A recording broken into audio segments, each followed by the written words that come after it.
This may not interest a lot of people, and maybe I should have started this series with this.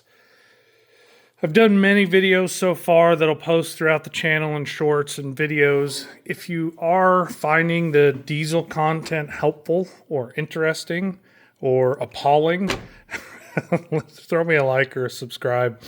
Let me know what you think. Give me a comment, if you've got or know something about this that I'm not covering.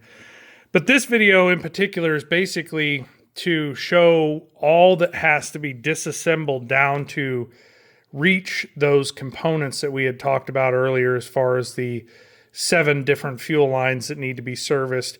While we were in here, we did eliminate the resonator or muffler for the intake system. Give it just a little bit more turbo sound. And we are in the midst of installing a catch can. So we put the fittings down, way down in the bottom there, and this hose right there and that hose right there is going to run down, and I believe I'm going to run the catch can on the passenger side, tucked up.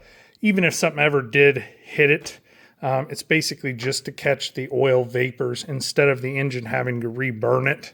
I know a very popular channel out west, he basically kind of talks about it having to like breathe its own farts, as far as having to regurgitate some of that crankcase vapors. And then, you could say the same thing about EGR, but we're not messing with any of that.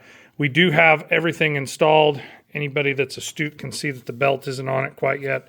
I still need to take care of the power steering system, so I don't see any need in assembling that. But it's, I don't know, 8:40. I've had enough today.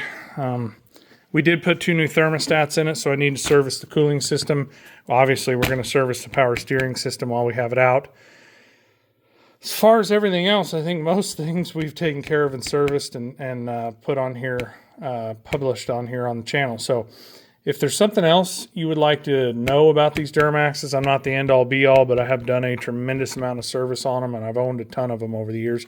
Owning one doesn't mean that you're an expert, by the way. I don't say that.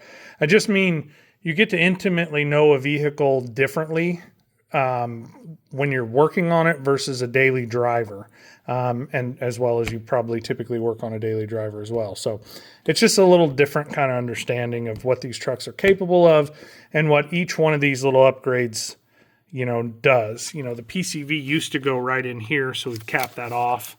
I'd say there's a bigger air horn in this truck's future, but for right now, this is what we're doing to it, and we'll visit that later at a later date.